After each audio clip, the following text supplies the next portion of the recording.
मंथन करने जा रहे हैं श्रीमद् भगवद गीता अध्याय 1 से पंचदश श्लोक का। तो चलिए प्रारंभ करते हैं।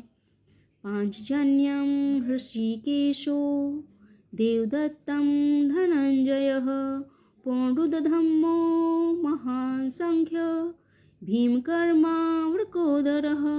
अर्थात भगवान कृष्ण ने अपना पांचजन्य शंख बजाया है, अर्जुन ने देवदत्त शंख तथा अतिभोजी एवं अतिमानवीय कार्य करने वाले भीम ने पौंड्र नामक भयंकर शंख बजाया है। तो इसका तात्पर्य इस प्रकार से है।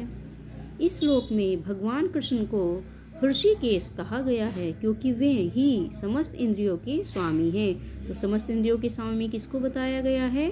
भगवान श्री कृष्ण को। सारे जीव उनके भिन्नांश हैं, अर्थात सभी जीवों में उन्हीं का अंश है।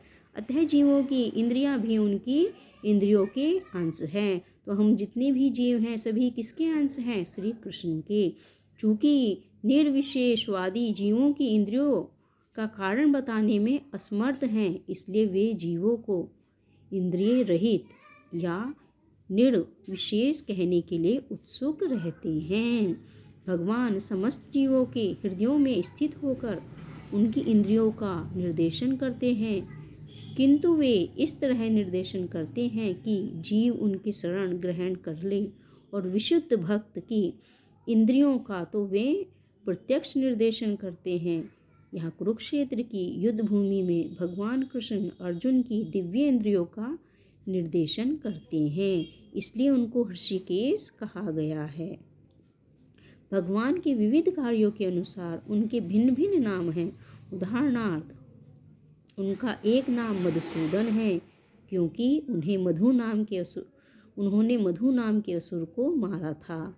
वो गौओं तथा इंद्रियों को आनंद देने के कारण गोविंद कहलाते हैं। वसुदेव के पुत्र होने के कारण उनका नाम वासुदेव है। देवकी उनकी माता, देवकी को माता रूप में स्वीकार करने के कारण उनका नाम देवकी नंदन है। वृंदावन में यशोदा के साथ बाल लीलाएं करने के कारण वे यशोदा नंदन हैं।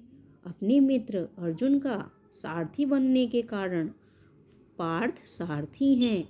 इस प्रकार उनका एक नाम हृषिकेश है क्योंकि उन्होंने कुरुक्षेत्र के युद्ध स्थल में अर्जुन का निर्देशन किया। इस श्लोक में अर्जुन को धनंजय कहा गया है क्योंकि जब इनके बड़े भाई को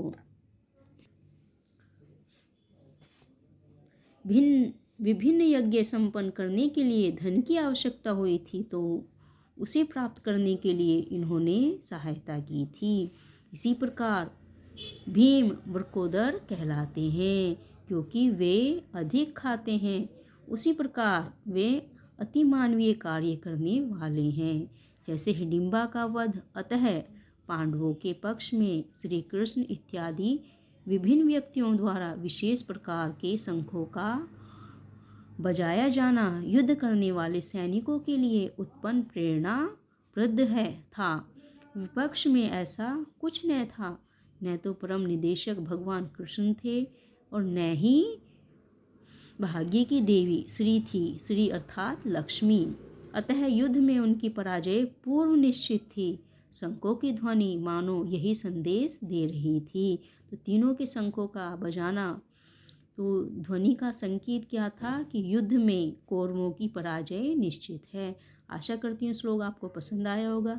यदि श्लोक पसंद आया है और अर्थ आपको पसंद आया है तो चैनल को सब्सक्राइब कीजिए ताकि आगे के श्लोक आपको लगातार प्राप्त होते रहें। और अंत में एक बार फिर से हरे कृष्णा राधे राधे।